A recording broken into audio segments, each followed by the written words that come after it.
오늘의 말씀은 누가복음 6장 45절 말씀입니다. 선한 사람은 마음에 쌓은 선에서 선을 내고 악한 자는 그 쌓은 악에서 악을 내나니 이는 마음에 가득한 것을 입으로 말함이니라. 아멘. 최근에 우리 사회에 자기 스스로 건축 기술을 배워서 내 집을 직접 꾸미는 셀프 인테리어가 유행을 하고 있습니다. 과거에는 건축 기술이 있는 전문가들에게 내 집에 대한 이런 모든 걸 맡기곤 했는데, 이제 맡기지 않고 내가 어느 정도 기술을 배워서 스스로 내 집을 단장하고 꾸며보겠다. 다시 말하면 리모델링 열풍이 우리 사회에 불고 있습니다. 기존의 낡고 또 불편한 공간을 아주 편하게 그리고 혁신적으로 바꾸는 이 리모델링, 여러 가지 장점이 있죠. 근데 저는 이 이야기를 접하면서 리모델링이 단순히 집과 건물에만 해당되는 것이 아니라 우리 인생에도 리모델링이 필요한 사람이 있을 것이다. 살아가다 보면 망가진 인생이 있을 거고, 상처받고 주저앉은 인생이 있을 거고, 일어서야 할 그 타이밍이 된 인생이 있을 거다. 그런 분들에게 정말 필요한 게 있다면 그 인생이 리모델링 되어서 새롭게 고쳐졌으면 좋겠다. 아니, 어떤 영혼은 잠자는 영혼이 있을 거고, 그 영혼이 정말 숨쉬지 못하는 영혼이 있을 텐데, 그 영혼 또한 영혼의 리모델링이 될 수 있다면 그 영혼이 소생하고 새롭게 태어날 수 있을 것이다. 오늘 예배하는 여러분에게 삶의 또 영혼의 새로운 생기가 불어넣어지는 축복의 시간이 되시기를 주의 이름으로 축원합니다. 자, 오늘 말씀은 예수님께서 이제 평지 설교의 마지막 부분에 해당하는 이야기를 여러분과 나누게 됩니다. 지난 시간에 예수님께서 사복과 사화, 마태복음에서는 팔복이라고 하는데 누가복음에서는 사복과 사화로 이렇게 나누는 같은 주제를 좀 다르게 보는 시각으로 설명을 해드렸죠. 마태복음에서는 산상설교라고 하는데 왜 누가복음에서는 평지설교라고 하느냐? 지난 시간 말씀드린 대로 이스라엘 땅은 산과 그 평지가 별로 구분이 없는 땅입니다. 그래서 조금 높은 곳에 올라가면 그게 산처럼 여겨지고 또 내려와서 평지를 밟으면 큰 차이 없이 그걸 평지라고 하는데, 마태는 예수님께서 그 같은 주제의 설교를 좀 높은 곳에서 산에 올라가서 설교하셨다 해서 산상설교라고 말하는 거고, 누가는 그 같은 주제를 예수님께서 평평한 평지에서 말씀을 전하셨다 해서 평지설교라고 부른다고 했습니다. 지난 설교의 내용이 이런 거였죠. 가난한 자가 복이 있다. 역설적인 얘기를 예수님이 하셨는데, 물질적인 가난을 얘기하는 게 아니라 심령이 가난해야만 복이 있다. 아무리 세상적으로 부유해도 내 심령이 여전히 하나님이 없이는 못 살겠고, 하나님이 그립고 말씀이 사모되는 그런 영혼이 될수록 그가 복 있는 사람이다. 그러면서 주신 말씀이 원수를 사랑해라 라는 말씀까지 여러분에게 나누었습니다. 오늘 예수님이 이제 평지에서 12제자를 앞에 앉혀놓으시고 그 뒤에는 또 다른 많은 군중들이 모여서 예수님 말씀에 계속 은혜를 받고 귀를 기울이고 있는데, 다른 주제 하나를 선택하셔서 말씀을 연이어 전하시는 겁니다. 그런데 이 말씀이 서로가, 군중들이, 제자들이 서로를 멀뚱멀뚱 바라보면서 고개를 갸우뚱거리면서 이해가 되지 않는 표정으로 예수님을 쳐다보고 자기들 얼굴을 번갈아 쳐다보는 그런 주제로 예수님이 설교를 하셨어요. 어떤 주제인가 한번 볼게요. 39절을 보겠습니다. 같이 한번 읽어볼게요. 또 비유로 말씀하시되 맹인이 맹인을 인도할 수 있느냐? 둘이 다 구덩이에 빠지지 아니하겠느냐. 자, 예수님께서 그들이 살아가는 지금 그 시대의 사람들에게 맹인들이 득실거리고, 그래서 맹인들이 앞서서 누군가를 인도하는데 역시 뒤따라가는 사람들도 다 결국에는 구덩이에 빠지는 이런 현실이 우리가 살아가는 이 세상이다라고 비유를 하셨어요. 제자들이나 많은 군중들이, 아니 우리를 보고 왜 맹인이라고 그래? 앞을 못 봐야 맹인이지. 우리는 모든 사물을 다 분간하고 이렇게 잘 보는데 왜 우리들 보고 맹인이라고 하지? 다 잘 보는데. 예수님이 여기서 말하는 맹인이라는 것은 육신의 눈은 띄어져서 사물을 볼 수 있지만 영혼의 눈이 띄어지지 않아서, 영안이 열리지 않아서 하나님이 하나님인 줄 모르고 진리가 진리인지를 모르는 상태를 말하는 거예요. 여러분, 사람이 이 시각적인 게 얼마나 중요한지 몰라요. 저는 우리가 살아가는 이 시대가 에덴 동산의 유혹이라고 생각해요. 에덴 동산이 인간들이 지은 첫 번째 죄가 시각적인 죄거든요. 그 선악과를 보면서 너무 먹음직스러운 거예요. 그 선악과가 너무 탐스러운 거예요. 우선 그 눈에 보일 때 너무 좋아 보이는 거예요. 여러분, 우리가 살아가는 지금의 시대가 그런 거 아닙니까? 얼마나 화려합니까? 세상에 나가면 얼마나 눈 돌아가게 만듭니까? 얼마나 먹음직스럽고 보암직스러운 게 많습니까? 나가보면요, 야, 저런 집에 살고 싶다. 저런 거 한 번만 입어봤으면 좋겠다. 저런 데 한 번만 들어갔으면 좋겠다. 저런 차 한 번만 타봤으면 좋겠다. 숨이 안 쉬어지는 게 너무 많아요. 여러분, 그렇잖아요? 얼마나 우리가 사는 세상이 시각적인지 몰라요. 너무나 탐스럽고 좋아 보이는 것들이 많아요. 그게 에덴 동산의 유혹이죠. 정말로 자극적이에요. 얼마나 우리 눈에 탐스럽고 좋아 보이고 우리가 갖고 싶은 것들이 많은 세상인지, 아마 에덴 동산보다 더하면 더했지 덜하지 않는 세상이 우리가 사는 세상이에요. 우리의 시선으로는 세상에 좋은 것을 구분하고 갖고 싶은 것을 우리가 가질 수 있을 만큼 욕심을 부리게 만드는 게 우리의 시선인데, 예수님 뭐라고 말씀하시느냐? 그런 육신적인 눈으로만 살 수 없다는 거예요. 그 눈만 뜨지 말고 영혼의 눈을 떠라. 그래서 정말 남이 못 보는 것을 볼 수 있는 사람이 되어라, 그 말이에요. 맹인이 맹인을 인도해서 구덩이에 빠진다라는 말을 저는 두 가지의 묵상의 말씀으로 나눠봤어요. 첫째, 지도자가 중요하다는 거예요. 앞서가는 사람이 이게 잘못된 길을 가면 인도함 받는 사람이 다 멸망으로 가는 거예요. 그래서 우리가 늘 그리스도인이 해야 할 일 가운데 하나가 지도자를 위해서 기도하고 좋은 지도자를 만나야 되고, 때로는 내가 어느 공동체에서 지도자의 역할을 부여받으면 그 역할을 잘해야만 나도 살고 상대도 살리는 거예요.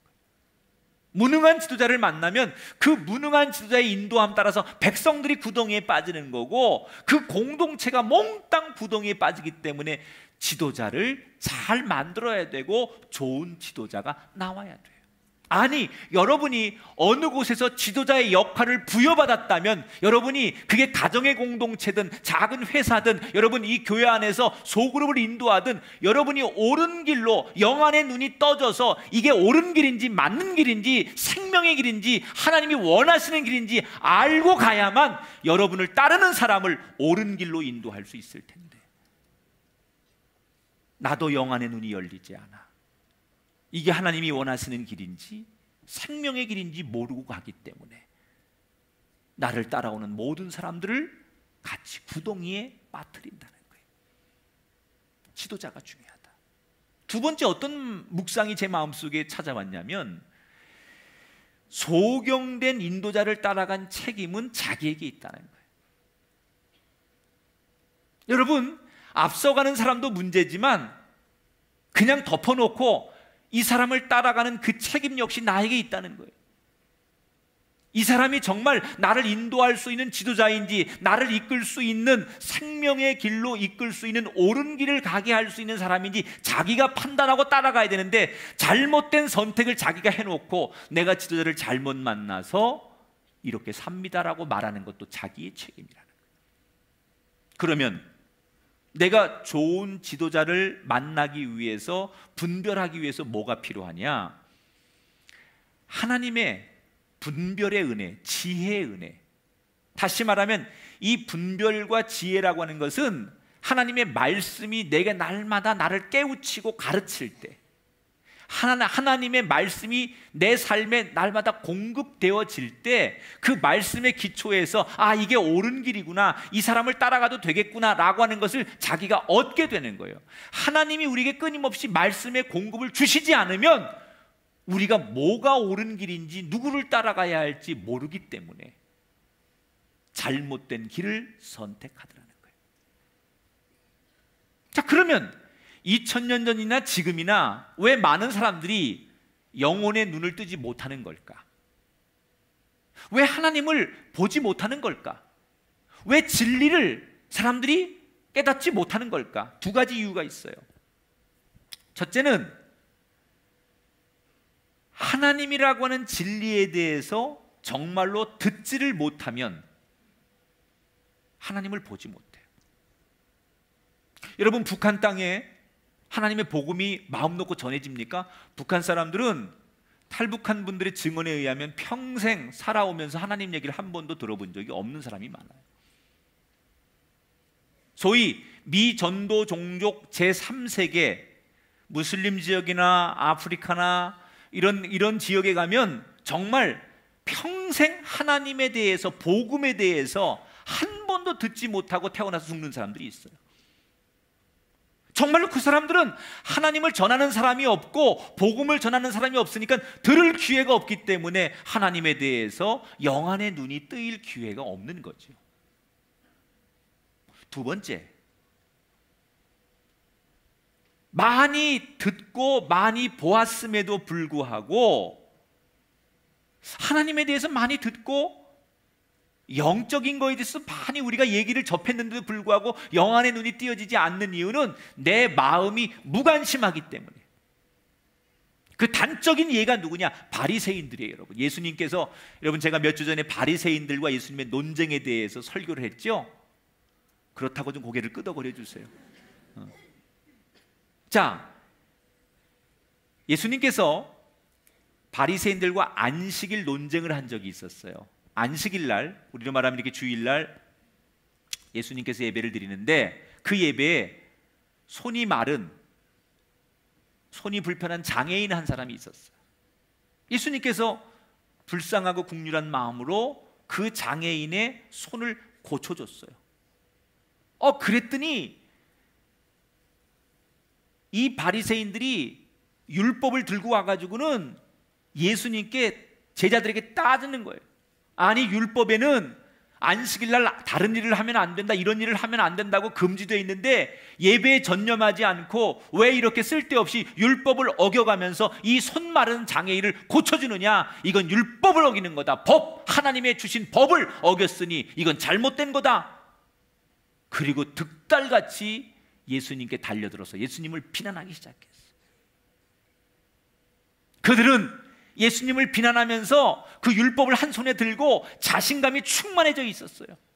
우리만큼 하나님의 뜻을 잘 아는 사람이 있으면 나와보라고 해. 여기 율법을 우리는 다 외우고 있고 이 율법을 우리는 다 지키고 있는 사람이야. 우리는 일주일에 몇 번씩 금식하고 몇 시간씩 기도하고 이 율법을 문자적으로 하나도 우리가 오해 없이 지키고 행하는 사람들이야.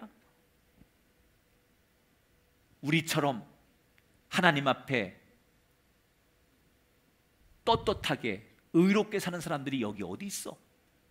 그러면서 자기들을 그 율법에 빗대어서 자기들은 아주 하나님 앞에 칭찬받는 그런 사람인데 이 율법을 지키지 않는 예수님과 나머지 사람들은 하나님께 형편없이 버림받는 사람처럼 취급하면서 예수님과 논쟁을 벌이는 거예요. 그런데 정말 그 바리새인들의 평가가 맞았습니까? 아니에요. 바리새인들이 주장하는 것과 하나님의 평가는 달랐어요. 하나님의 눈에는 예수님이 하신 일이 옳은 일이고 이 바리새인들이 한 일이 잘못된 일이었어요.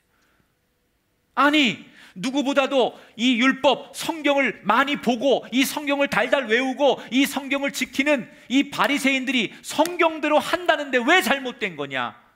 예수님의 말씀은 율법의 가장 기초가 뭐냐는 거예요. 여러분, 이 성경의 많은 말씀 가운데 가장 기초가 뭐예요?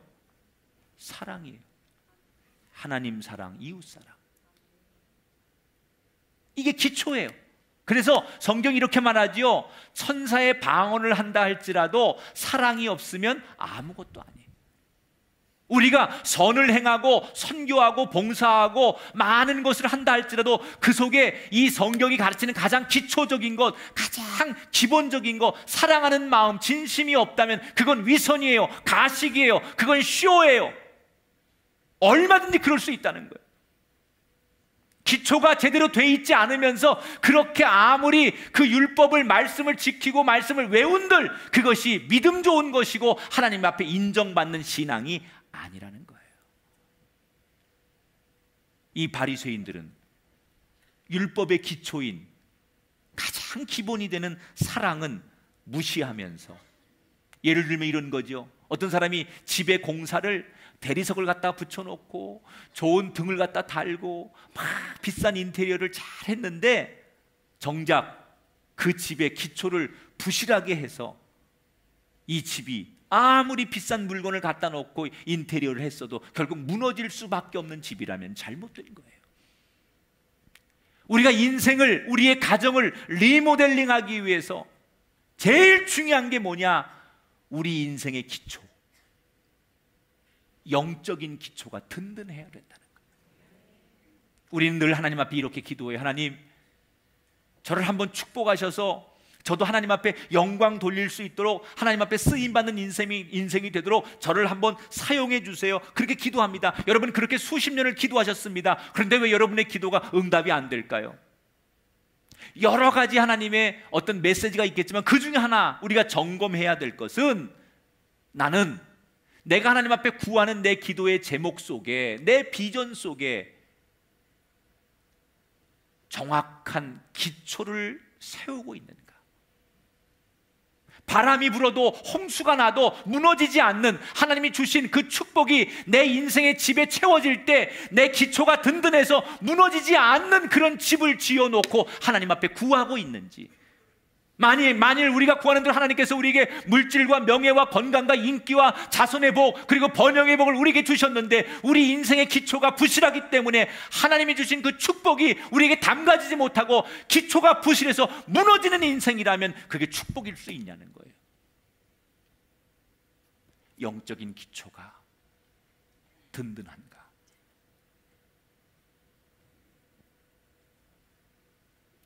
작년 5월 강원도 화천에서 군인들이 훈련을 하다가 갑자기 나무 다리가 끊어져서 수십 명이 몇 미터 계곡으로 넘어지면서 사상자가 발생하는 사고가 있었어요.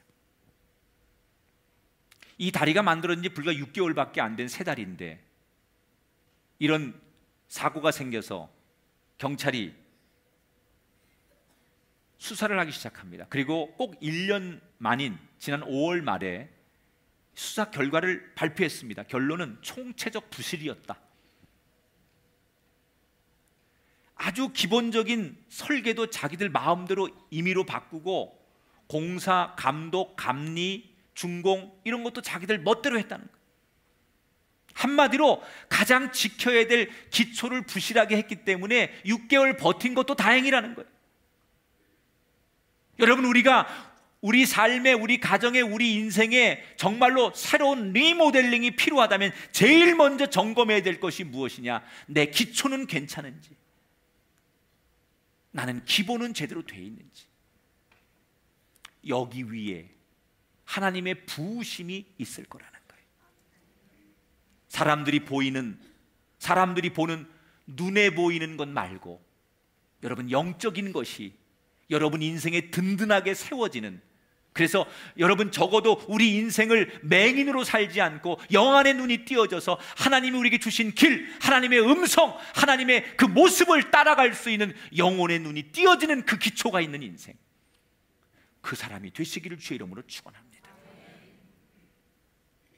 이 영안의 중요성에 대해서 예수님께서 설교하시고 나서 또 다른 주제를 가지고 연이어 설교하시죠. 그 주제가 41절 42절에 나와요. 이제는 조금 더 실제적인 문제로 설교를 하시는데 41절 42절을 함께 읽어보겠습니다. 어찌하여 형제의 눈 속에 있는 티는 보고 내 눈 속에 있는 들보는 깨닫지 못하느냐? 너는 내 눈 속에 있는 들보를 보지 못하면서 어찌하여 형제에게 말하기를 형제여 나로 내 눈 속에 있는 티를 빼게 하라 할 수 있느냐?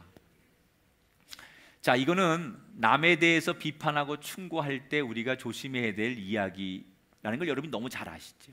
그런데 이 비유를 예수님께서 왜 하필 우리의 신체 중에 눈에다가 비유를 하셨을까? 내 눈에 들보는 안 보고 왜 남의 눈에 조그만 티 이런 것만 가지고 비판하느냐라는 이 말씀이 왜 눈으로 비유를 하셨을까? 여러분, 우리 신체 중에 가장 예민하고 섬세하고 그리고 아주 정말 조심하게 다뤄야 될 신체 중에 하나가 눈이에요. 눈은 너무나 민감합니다. 그래서 작은 먼지 하나 들어가도 눈을 뜰 수가 없고 작은 상처만 나도 눈은 앞을 보지 못하는 거예요. 눈은 아주 민감한 부분. 그래서 눈을 다룰 때는 다른 어떤 신체보다도 정말 섬세하고 아주 예민하고 부드럽게 다뤄야 되는 게 눈이에요. 그런 것처럼 우리가 많은 일 가운데 다른 사람에 대해서 비판하고 충고하고 다른 사람을 평가하는 일은 우리 눈을 다루듯이 이 문제는 우리가 정말 수십 번 생각하고 수백 번 생각하면서 예민하고 섬세하고 정말로 신중하게 다뤄야 되는 문제 중에 하나가 다른 사람을 평가하는 문제라는 거예요. 그런데 우리는 너무 쉽게 다른 사람을 평가하는 습관이 있어요. 이 구절을 여러분들이 너무 많이 들으셨죠. 그런데 대부분의 사람들이 아마 예수님 당시에도 똑같은 생각을 했을 텐데 이 구절을 어떻게 생각하느냐? 그래, 이 구절은 남을 비판하지 말아라, 가만히 있어라, 충고하지 말아라, 이런 얘기로 여러분들이 해석을 하는데 아닙니다. 예수님의 의도는 그런 얘기가 아닙니다. 42절 다시 볼게요. 제가 읽어볼게요. 외식하는 자여 먼저 내 눈 속에 들보를 빼라. 그 후에야 내가 밝히 보고 형제의 눈 속에 있는 티를 빼리라. 예수님께서 결코 남의 잘못을 지적하지 말아라 그러신 적이 없어요. 잘못된 건 잘못됐다고 말하고 어떤 게 악인지 그 악에 대해서는 이야기를 하라는 거예요. 그런데 남의 잘못을 지적하는 것으로 만족하지 말고 그 똑같은 기준을 가지고 너도 보라는 거예요. 나도 보라는 거예요. 이게 잘못됐다, 이게 옳지 않은 거다 지적은 하는데 그 기준, 똑같은 기준을 가지고 자기도 보라는 거예요. 그러면 뭐가 보여요? 내 눈 속에 들보가 보인다는 거예요. 그 기준을 똑같이 나에게도 비추어 보면 나도 하나님 앞에 내가 그렇게 비난하고 정죄하는 그 사람과 하나도 다르지 않은, 아니 더하면 더할 수 있는 하나님 앞에 나도 그 죄인이 될 수밖에 없다는 것을 우리가 자기를 보아야 된다는 거예요. 비판을 하지 말아라는 게 아니라 건강한 비판, 잘못된 것을 지적하는 거 해야 합니다. 그러나 그만큼의 기준을 가지고 나를 돌아보라는 거예요. 예수님이 하고 싶은 메시지가 뭘까요? 따라합시다. 다 똑같은 존재다. 뭐라고요? 예수님이 지금 우리에게 하고 싶은 메시지는 하나님 앞에 우리 모두는 똑같다는 거예요. 우린 다 하나님의 손에 지음받은 피조물이고 유한한 존재이기 때문에 얼마든지 죄인이 될 수 있으며 언젠가는 우리가 죽어야 하는 연약한 존재라는 거, 다를 바가 없어요. 근데 많은 사람들이 나는 다르다고 생각해요. 남에 대해서 정죄하고 비판하는 사람들의 대부분의 사람들이 내가 저 사람보다 낫다고 생각해요. 우위에 있다고 생각해요. 예수님이 왜 이거에 대해서 강력하게 비난하셨느냐면 바리새인들 때문에 이 얘기를 하신 거예요. 예수님이 레위 세리의 집에서 그 집에 찾아가서 식사를 했더니 민족을 배반하고 동족의 피를 빨아먹는 저 반민족주의자 저런 사람하고 예수님께서 어울려? 그러면서 예수님을 같이 비난하고 이 세리 죄인과 식사한다고 사람들이 비웃었어요. 그런데 그렇게 예수님을 비웃고 비난하는 그 바리새인들의 심리는 어떤 거냐? 적어도 저 세리와 나는 레벨이 다르다는 거예요. 여러분, 우리 눈에 보면 개미는 다 개미지. 그 개미가 더 우월해 보이고, 어휴, 네가 훨씬 낫구나. 어이구, 너는 종자가 좋구나. 여러분, 개미 보면서 그럽니까? 하나님이 보실 때는요, 우리 다 하나님의 손에 의해서 지음받은 피조물이고요, 하나님 보실 땐 다 우리가 죄인들이에요. 그런데 그 하나님의 기준으로 보지 않고 내 기준으로 내가 사람들을 등급을 매기고 평가하면서 그렇게 사람들을 우리가 공개적으로 또는 우리가 사람들에 대해서 비참하게 그 사람의 인생을 논한다면 과연 우리는 그런 자격이 있느냐? 그만큼 내가 남을 정죄하고 충고하는 만큼 그만큼의 분량을 가지고 나는 과연 하나님 앞에 바르게 살고 있는가? 라고 하는 문제를 자기에게 항상 해야 된다는 거예요. 그것이 자기 인생을 건강하게 만드는 방법이에요. 한번 따라 합시다. 권면의 목적은 상대를 심판하는 데 있지 않고 바로 세우는 데 있다. 여러분, 권면이 뭐예요? 심판하려고 하는 게 아니에요. 그 사람을 어떻게 하든지 바로 세우려고 하는 그런 의도에서 우리가 충고도 하고 권면도 해야 된다는 거예요. 그래서 우리가 늘 어떤 사람에 대해서 권면하고 이야기할 때 우리의 눈을 다루듯이 아주 신중하게 하는데 적어도 이런 기도를 하면 좋을 것 같아요. 한번 따라 합시다. 주님, 저 영혼을 불쌍히 여기소서. 그러나 나도 죄인이오니 이 죄를 이기게 하옵소서. 반드시 이런 마음으로, 이런 기도가 우리에게 동반되면서 이야기를 해야 된다는 거예요. 비판하는 만큼 그 잣대 기준을, 그 기준을 가지고 나에게도. 여러분, 어떤 학생이 시험을 봤는데 자기가 시험 봐놓고 자기가 채점을 하는 거예요. 그리고 나는 100점이야. 그리고 자기가 자기 점수를 후하게 주고 자기 잘 봤다고 말한다면 여러분, 그거 인정하겠습니까? 공정하게 선생님이 점수를 매기고 심판해야 되는데 자기가 자기 인생에 대해서 점수를 주고 나는 잘 봤다고 말한다면 그게 되겠냐는 거예요. 기준이 누구냐는 거예요. 내가 기준이 되면 안 된다는 말씀을 예수님께서 오늘 하시는 거예요. 자기를 성찰하라는 거예요. 자, 이렇게 두 번째 주제를 다루신 다음에 다시 세 번째 주제로 또 다시 예수님 넘어가시죠. 이 세 번째 주제는 너무나 당연한 말씀이기 때문에 제자들이 뭐 이렇게 당연한 얘기를 신중하게 하시지? 라고 생각하면서 또 한 번 예수님을 의아하게 쳐다보는 주제예요. 자, 성경을 볼게요. 43절 44절을 읽어보겠습니다. 못된 열매 맺는 좋은 나무가 없고 또 좋은 열매 맺는 못된 나무가 없느니라. 나무는 각각 그 열매로 아나니 가시나무에서 무화과를 또는 찔레에서 포도를 따지 못하느니라. 자, 아니, 너무 당연한 얘기 아닙니까? 좋은 나무에서 좋은 열매가 맺히고 나쁜 나무, 안 좋은 나무는 좋은 열매를 맺을 수 없다. 아니, 너무나 당연한 얘기. 콩 심은 데 콩 나고 팥 심은 데 팥 난다라고 하는 우리의 속담과 같은 이치 얘기를 예수님께서 굳이 뭐 이런 상식적인 얘기를 설교의 제목으로 꺼내셨을까? 그런데 예수님의 의도를 알고 나면 몸서리가 쳐지는 얘기예요, 이 얘기가. 왜? 이게 무슨 의도냐면 나무를 좋은 나무인지 나쁜 나무인지 열매를 보면 안다.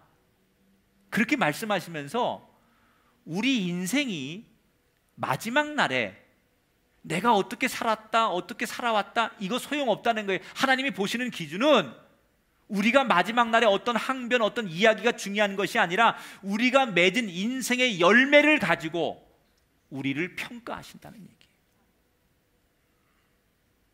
여러분, 지금 우리가 열매도 맺기 전에 맺는 과정 속에서 나는 잘 살고 있어, 나는 지금 잘 살았어, 이렇게 얘기하는 거 의미 없다는 거예요. 우리 삶에 정말 좋은 나무라면, 우리가 좋은 인생이라면 마지막 날 하나님 앞에 아름다운 열매를 가지고 하나님이 그래 내가 정말 잘 살았구나 라고 칭찬하신다는 거예요. 여러분, 당연한 거 아니에요? 좋은 열매를 맺으려면 좋은 나무가 돼야 돼요. 그러면 우리가 좋은 열매를 맺고 좋은 나무가 되려면 뭐가 필요할까? 아주 건강한 근원이 필요합니다. 나무는 여러분, 이게 좋은 나무인지 나쁜 나무인지 열매를 보면 알잖아요. 그죠? 나무가 자기가 아무리 사과나무라고 우겨도 나는 사과야, 나는 사과나무야, 그렇게 아무리 우겨도 사과 열매를 못 맺으면 사과나무 아니에요. 내가 집에서 나는 가장으로서, 아버지로서 열심히 살았어, 나는 최선을 다했어, 나는 의로운 사람이야, 이렇게 아무리 여러분이 내가 나를 항변해도 내 삶에 열매가 없으면, 성령의 9가지 열매가 없으면 나는 거룩한 아버지 아니에요. 나는 의로운 사람 아니에요. 그 열매가 있어야 그 열매를 보고 그래 너는 사과나무야 라고 말하는 것처럼 내가 의롭고 믿음의 사람으로 살았다는 증거는 삶에 열매가 있어야 되는데 그 열매가 없으면서 우기는 거죠. 사과 열매도 못 맺으면서 나를 사과나무로 불러달라고 우기는 거하고 똑같은 거예요. 그런데 원래 우리는 누구예요? 이게 여러분, 오늘 이 평지설교가 기독교의 구원론과 연결이 되는 거예요. 이 비유가. 원래 우리는 가시나무, 찔레나무 같은 거예요. 가시나무나 찔레 같은 곳에서 여러분 선한 열매가 맺혀지지 않아요. 그런데 우리가 아름다운 열매를 맺을 수 있는 건 뭐냐? 좋은 나무하고, 원래는 우리가 열매를 못 맺는 가시나무 같은 건데 좋은 나무하고 접붙임이 된 거예요. 우리는 원래 예수님이 오기 전에 인간의 타락으로 영원히 멸망하고 죽을 수밖에 없는 존재들이에요. 좋은 열매를 못 맺는 존재들이었어요. 그런데 예수 그리스도가 이 땅에 오심으로 그 그리스도에게 접붙임 되었기 때문에 우리가 구원받고 좋은 열매를 맺는 거예요. 믿으십니까? 그러니까 아무리 내가 교회 오래 다니고 아무리 내가 명목상의 그리스도인이 되고 연수가 오래돼도 소용없어요. 내가 예수 그리스도를 나의 구주로 영접하고 거듭남의 체험이 있어야만, 내가 예수 그리스도와 접붙임 돼야만 원래는 좋은 열매를 맺을 수 없는 내 인생이 예수 그리스도와 접붙임 되어서 내가 예수 그리스도 때문에 좋은 열매를 맺는 거예요. 아무리 윤리적이고 상식적이고 세상의 학식과 철학과 모든 것을 가지고 있어도 나라고 하는 존재는 원래 가시나무예요. 구원받을 수 없는 존재예요. 그런데 예수 그리스도를 만나기 때문에 그분의 손에 의해서 내가 구원받는 거죠. 그래서 우리는 그리스도를 영접하고 거듭남의 체험이 반드시 있어야 된다는 거예요. 이게 접붙임이라고 하는 거예요. 그런데 한 가지 우리가 알아야 될 게 있어요. 그러면 그 나무가 접붙임 되어서 저절로 열매를 맺으면 좋은데 그렇지 않거든요. 여러분, 농사를 지어보신 분들은 알겠지만요, 좋은 나무로 열매를 맺기 위해서는 오랜 시간과 과정이 걸립니다. 보통 사과나 귤나무를 심으면 적어도 3년이 지나야 열매를 맺기 시작하는데 10년 정도 자라야만 500개 정도의 열매가 열린대요. 자, 좋은 나무를 심어놨는데 지가 잘 알아서 자라서 열매를 막 맺으면 좋은데 그렇지 않잖아요. 이게 좋은 나무인데 열매를 맺기까지 몇 년 걸릴 때까지 해충도 오고 가뭄도 오고 영양 공급이 안 돼가지고 이 나무가 중간에 죽기도 하고 시들시들 앓기도 해요. 그래서 열매를 맺기까지, 그 좋은 나무가 되었지만 열매를 맺기까지 뭐가 있어야 되느냐? 쉬지 않고 공급이 돼야 돼요. 관리가 돼야 돼요. 우리가 예수 그리스도를 영접하고 거듭남의 체험이 있지만 끊임없이 경건의 훈련과 말씀이 공급되고 하나님과의 소통과 우리가 예배의 은혜와 감격이 계속해서 공급되지 않으면 이미 구원받은 것은 확실하지만 그 구원받은 것 가지고 우리 삶의 성령의 열매가 맺히지 않는다는 얘기예요. 그래서 거듭남의 경험이 있지만 끊임없는 경건의 훈련, 하나님 앞에 부르짖는 기도의 훈련, 하나님의 은혜의 공급이 채워질 때 내 삶에 성령의 9가지의 열매가 열리는 거예요. 우리가 여러분 막 부흥회 때 은혜 받고 금식하며 은혜 받고 성령 체험하면서 은혜 받고 그런 감격스러운 순간들이 다 있었어요. 그런데 그런 감격스럽고 예수님이 나의 구주시고 나의 주인임을 압니다, 그런 고백이 있었지만 그 고백 안에 머물기 때문에 계속 열매를 맺기까지 공급되는 게 없기 때문에 분명히 좋은 나무가 되었지만 그 나무 스스로 모든 것을 다 해결할 수 없는데 오늘 우리들이 그걸 간구한다는 거예요. 내가 이미 과거에 경험한 은혜로, 내가 체험한 은혜로, 내가 한번 경험했던 거듭남의 은혜로 나의 삶이 만족한다고 생각하는 현대의 그리스도인들, 좋은 나무가 되는 것까지는 접붙임이 되었지만 열매 맺기까지는 공급하심에 끊임없는 은혜가 없다면, 그런 노력과 수고가 없다면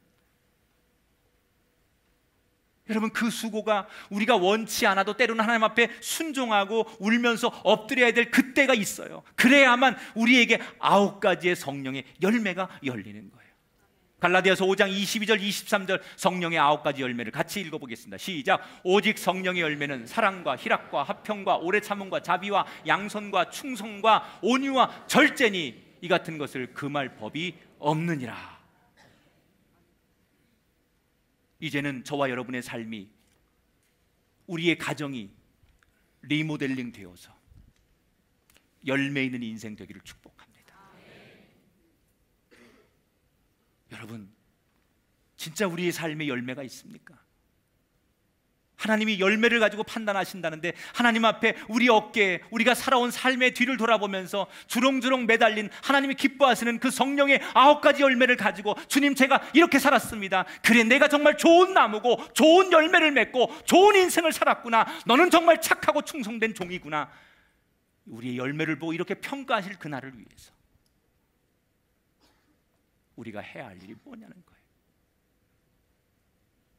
단순히 예수님이 그 시대의 바리새인들, 그 율법만 붙들고 말씀의 글자만 붙들고 몇 번을 금식하고 몇 번을 기도하고 몇 번을 예배했느냐, 얼마의 예물을 드렸느냐, 이것만 가지고 만족하고 논쟁하는 그 바리새인들께 주셨던 말씀이지만 지금 내가 교회에 나와 앉아있는 이것으로 만족하는 우리들에게, 이미 나는 과거에 많은 은혜를 경험했고 봉사와 섬김과 선교의 경험이 있기 때문에 그것만으로 충분하다고 생각하고 이제는 좀 쉬어도 된다고 생각하거나 식어진 내 마음에 다시 불을 붙일 생각하지 않는 우리들에게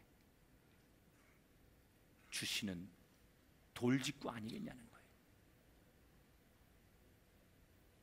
다시 우리 마음에 불을 붙여 열매로 우리를 드러내십시다. 아무리 우겨도 소용없어요. 나 좋은 목사야, 나 좋은 교인이야, 우리 교회 좋은 교회야, 우리가 주장해도 소용없어요. 남들이 볼 때 정말 좋은 열매가 맺히면 내가 말하지 않아도 좋은 나무구나, 하나님의 나무구나, 하나님의 사람이구나, 이 열매로 말할 수 있어야 돼요. 우리의 편견과 아집으로가 아니라 삶으로 열매로 당당하게 드러낼 수 있는 저와 여러분이 되기를 주 이름으로 축원합니다. 오늘 이 평지 설교 사실은 어려운 설교예요. 많이 들었지만 별로 가슴에 와닿지 않는 설교예요. 좀 고리타분한 얘기예요.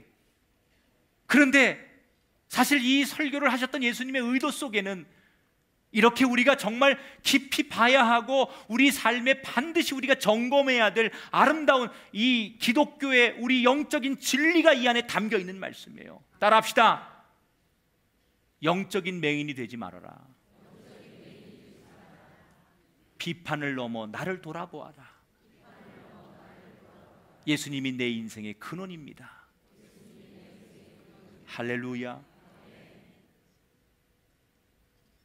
우리를 쓸모없다고 버리지 않으시고 다시 이 말씀을 주시면서 한낱 우리를 땔감처럼 너는 저 불을 태우는 그곳에 땔감 정도로 쓰이는 인생밖에 쓸 가치가 없구나라고 우리를 버리지 않으시고 어떻게 하든지 좋은 열매 맺게 하셔서 좋은 인생을 만들어주기 위해서 다시 한번 이 말씀을 주셨다면 이 말씀에 접붙임되어서 다시 소생하고 우리 인생을 리모델링 하셔서 여러분의 가정을 다시 일으키셔서 여러분의 남은 인생을 다시 리모델링 하셔서 영적으로 세워지고 건강하게 아름답게 만들어가는 삶이 시작되게 되시기를 주님의 이름으로 축원합니다.